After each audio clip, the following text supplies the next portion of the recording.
Dito sa mundo ng social media, napakadaming mapanghusga. Yung tipong, yun nga, mapanood ka lang ng isang beses, akala nila, kilalang kilala ka na nila. Nahusgahan na buong pagkatao mo. Pero, okay lang. Ang mahalaga, mas marami pa rin yung nakakaunawa.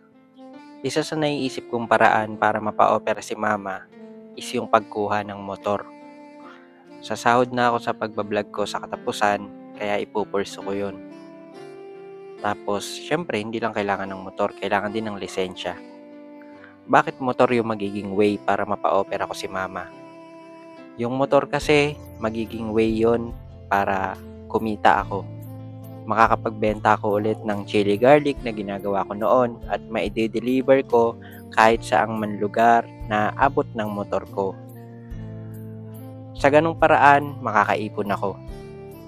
Bukod doon, makakapunta ako sa iba't ibang government agency na kailangan kong puntahan para sakaling makalikom ng kailangan sa operasyon. Si mama ay may coronary artery disease at kailangan niya ng angioplasty operation. Maraming nagsasabi sa akin na lumapit daw ako sa ganitong agency, sa ganitong ospital dahil bukod sa nakakalibre ay pwedeng maliit lang ang babayaran. Sa ganung paraan, makakaipon ako, magagamit ko yung motor na yon para mapabilis yung transportation ko, hindi ako mata-traffic, at hindi magiging malaki yung pamasahe ko kung sakaling magko-commute lang ako. Dito sa mundo ng social media, madaming mapanghusga. Napanood lang yung video ko ng isang beses, nakita lang yung picture ko na may ganitong binili, sasabihin na agad maluho ka.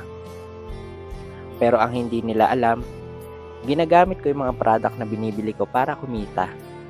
Yun ang tinatawag na affiliate marketing. Sa totoo lang guys, hindi ko naman kailangan magpaliwanag kasi alam ko naman sa sarili ko na ginagawa kong lahat para sa pamilya ko, para kay mama, para gumaling siya at mapa-opera. Dito sa mundo ng social media, napakadaming mapanghusga. Yung tipong, yun nga, mapanood ka lang ng isang beses, akala nila, kilalang kilala ka na nila. Nahusgahan na buong pagkatao mo. Pero, okay lang. Ang mahalaga, mas marami pa rin yung nakakaunawa. Mas marami yung nakakaintindi. Kaya sa ganitong paraan, ito lang yung naiisip kong gawin. Ang mapurso yung pagkuha ng lisensya at motor nang sa ganon mas mabilis akong makakagalaw. Mabilis akong makakapunta sa mga dapat kong puntahan. At yun yung magiging way ko para kumita ng pera. Kaya sa mga nakakaunawa, maraming salamat. At sa mga hindi, kayo na po ang bahala. Yun lang guys. Thank you. Ingat palagi. God bless.